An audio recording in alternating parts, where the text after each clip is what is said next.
பயிற்சி 4.5 question number 9 தீர்க்க. Subdivision 4 cot inverse x minus cot inverse of x plus 2 is equal to pi by 2. x வந்து 0 விட பெருசு. காட்டு வந்து அதை டேனாக மாற்றுங்க, இதோட தலைகீழ் இல்லையா, அப்போ 1/xன்னு வரும். மைனஸ் காட்டு டேனாக மாற்றினா இது தலைகீழ் போடுங்க, கீழே 1 இருக்குது, அப்போ 1/x plus 2 is equal to pi by 12. இது பாருங்கள், tan inverse x tan inverse y இந்த ஃபார்முலா அப்ளை பண்ணுறோம். அடுத்த ஸ்டெப்பில் tan இன்வெர்ஸ் போடுறீங்க, இதுக்கு எல்சிஎம் எடுக்கிறோம், இது குறுக்கு பெருக்கல், இதை பெருக்கிட்டு இங்கே வந்துடும், பையில் எக்ஸ் இன்ட்டு எக்ஸ் ப்ளஸ் 2 வரும். ஸோ இதை கேன்சல் பண்ணிட்டா இந்த π/12 அப்படியே போட்டுக்கிட்டே வரணும். கேன்சல் ஆனது போக மேலே எடுத்து எழுதுங்க, ப்ராக்கெட் ரிமூவ் பண்ணிவிட்டு எக்ஸ் ப்ளஸ் 2 மைனஸ் எக்ஸ், இது கேன்சல் ஆகிடுது, உள்ளே பெருக்குங்க, x square plus 2x plus 1 is equal to π/12. Plus எக்ஸும் மைனஸ் எக்ஸும் கேன்சல் ஆகிடுமா? இப்போ என்ன வரும், tan இன்வெர்ஸ் மேலே 2 இருக்குது, கீழே இது வந்து a plus b whole square ஃபார்முலாவோட எக்ஸ்பான்ஷன் விரிவு. அப்போது இதுக்கு பதிலாக நம்ம x plus 1 ஹோல் ஸ்கொயர்னு எழுதலாம். π/12 பாருங்கள், பைனா 180 பை 12, இது கேன்சல் பண்ணோம்னா 15 வரும். ஃபஸ்ட்டு பாருங்கள், 6ஆம் வாய்ப்பாடில் கேன்சல் பண்ணியிருக்கேன், அப்புறம் 2ஆம் வாய்ப்பாடு. π/12க்கு பதிலாக என்ன எழுதலாம், 15ன்னு எழுதலாம். ஓகே, அடுத்த ஸ்டெப்பில் இது அப்படியே வரும், tan இன்வெர்ஸ் இங்கே வந்தால் டேன்னு மாறிடும். இப்போது 2/x plus 1 square is equal to tan. 15 எப்படி எழுதலாம்னா 45 minus 30. ஏன்னா tan 45க்கும் tan 30க்கும் நமக்கு மதிப்பு தெரியும், tan 15க்கு தெரியாது. அதனால் இந்த ஃபார்முலா அப்ளை பண்ண போகிறோம். இது 11th படிச்சிருப்பீங்க பாருங்கள், tan a minus b is equal to tan a minus tan b by 1 plus tan a tan b.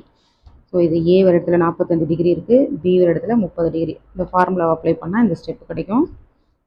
இந்த LHS எடுத்து அப்படியே எழுதுங்க, ஈக்குவல் டு இதோட மதிப்பு என்ன 1, இதோட மதிப்பு 1/√3, 1 ப்ளஸ் tan 45 1, இது 1/√3. ஸோ 1/√3 பெருக்குனா நமக்கு என்ன கிடைக்கும், 1/√3 தான் வரும். அடுத்து இந்த ஸ்டெப் அப்படியே எழுதுங்க, இதுக்கு எல்சிஎம் எடுத்தால் இந்த √3 இங்கே வந்துடுமா, அப்போது இது எல்சிஎம்ல ஆகிடும். இது வகுத்தல் போட்டு அதே மாதிரி தான் இதுவும் எல்சிஎம் எடுங்க, √3 கீழே வரும், √3 + 1, இந்த √3 கேன்சல். இந்த ஸ்டெப் அப்படியே எழுதுங்க, ஈக்குவல் டு கேன்சல் ஆனது போக மீதி இருக்கிற மேலே இருக்கிறதும் கீழே இருக்கிறதும் எடுத்து எழுதுங்க. இப்போ காஞ்சிகேட் எடுப்போம், எப்பவுமே நம்ம கீழே இருக்கிறது தான் காஞ்சிகேட் எடுப்போம், அப்படி கிடையாது, ரெண்டுமே தொகுதி பகுதி ரெண்டுமே எடுக்கலாம்.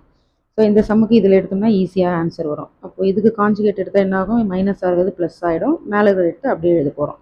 இப்போ இது கேன்சல் ஆகிட்டால் இந்த மதிப்பு அப்படியே தான் வரும், இதோட மதிப்பு மாறாது. அதனால் நம்ம கணக்குக்கு ஏற்ற மாதிரி பகுதியும் காஞ்சிகேட் பண்ணலாம், தொகுதியும் காஞ்சிகேட் பண்ணலாம். இது அப்படியே எழுதுங்க, ஈக்குவல்ஸ் போடுங்க, இது பாருங்கள், a minus b into a plus b இல்லையா, a minus b into a plus b என்ன formula, a square minus b square. So √3 square minus 1 square. கீழே பாருங்கள் ரெண்டும் ரிப்பீட் ஆகுதா, அப்போது ஹோல் ஸ்கொயர்னு போட்டுடலாம், 2 முறை வரதுனால. இது அப்படியே எழுதுங்க, இந்த ஸ்கொயர் பண்ணும் இதுக்கும் கேன்சல் ஆகிட்டா 3 வரும், 3 மைனஸ் 1 2. கீழே இருக்கிற பகுதி எடுத்து அப்படியே எழுதுங்க, 2 கேன்சல் ஆகிடும். இப்போ இங்கே பாருங்கள், அந்த பகுதியில் எக்ஸ் வர இடத்துல √3 இருக்குது, ப்ளஸ்ஸு 1 ஹோல் ஸ்கொயர் எல்லாமே பொதுவாக இருக்குது. அப்போ எக்ஸ் வர இடத்துல என்ன இருக்குது, √3. therefore x is equal to √3. இதுதான் ஆன்சர். அந்த மாதிரி ஈக்குவேட் பண்ணி எழுதலாம், இதுவும் சமம் இல்லையா, அப்போ இந்த எக்ஸ் இருக்கிற டேர்மும் இந்த டேர்மும் சமம், அதனால் x is equal to √3. இந்த ஃபார்முலா அப்ளை பண்ணுறதை பார்த்துக்கோங்க, நிறையா டைம் யூஸ் பண்ணிட்டோம் இல்லையா, அந்த ஃபார்முலா உங்களுக்கு ஈஸியாக இருக்கும். எல்சிஎம் எடுத்து கேன்சல் பண்ணுறது தான் விஷயமே. அடுத்த பேஜ் பாருங்கள், இதோ இந்த 11th ஃபார்முலா யூஸ் பண்ணுவோம், இந்த டிகிரியோட மதிப்பெல்லாம் தெரிஞ்சிருக்கணும் உங்களுக்கு.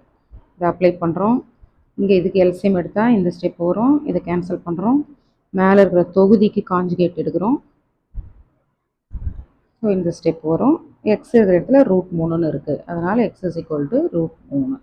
இதுதான் அந்த சம்மோட ஆன்சர்.